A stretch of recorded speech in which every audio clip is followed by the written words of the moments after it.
back to quarantine last spring. I don't personally know at least one person who wasn't at least a little stir-crazy by the end of everything. According to an article published in the Molecular Psychiatry Journal, at least 1/3 of citizens in China who were under quarantine were suffering some degree of mental health issues by the time it was all over. Imagine how zoo animals and animals in captivity in general probably feel their entire lives being in a sort of lifelong quarantine. My name is Nix. I've been involved in exotic animal outreach for 4 years. I've been keeping exotic animals for 5. And I want to talk today about zoos. Unfortunately, in a world filled with climate change, habitat loss, poaching, etc., zoos are unfortunately a sort of reality for us. They're kind of non-negotiable at this point. The good news is that most animals really can do fairly well in captivity under the right circumstances, and I'm going to tell you why. So first of all, what sort of issues are we dealing with anyway? Well, one study in the Atlantic found that 70% of gorillas in captivity suffer from heart disease, whereas the condition is practically non-existent in the wild. Animals can also deal with psychological issues evidenced by neurotic behaviors like pacing, a lack of appetite, even aggression. And problems like these are especially rampant in the pet trade, where a lot of people will buy animals as a novelty without understanding their needs.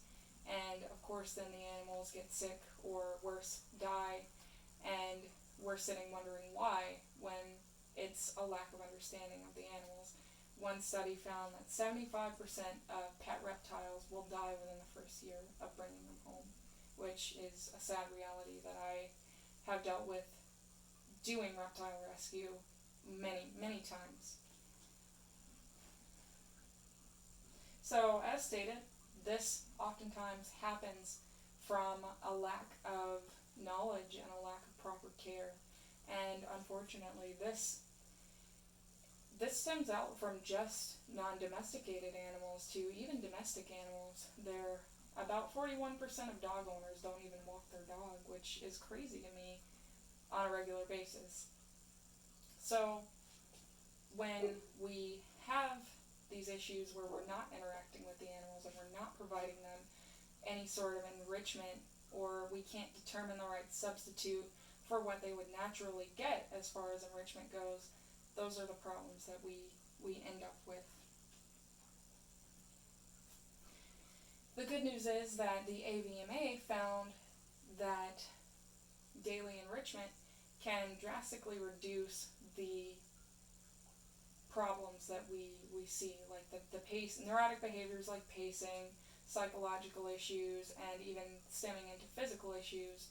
Environmental enrichment can really help a lot of these for domestic and non-domestic animals, and it's a very vital part of their everyday lives.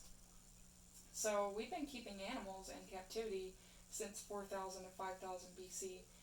Unfortunately, it's really not going to change, and the best thing we can do is support good zoos, avoid those that focus on sensationalism and publicity.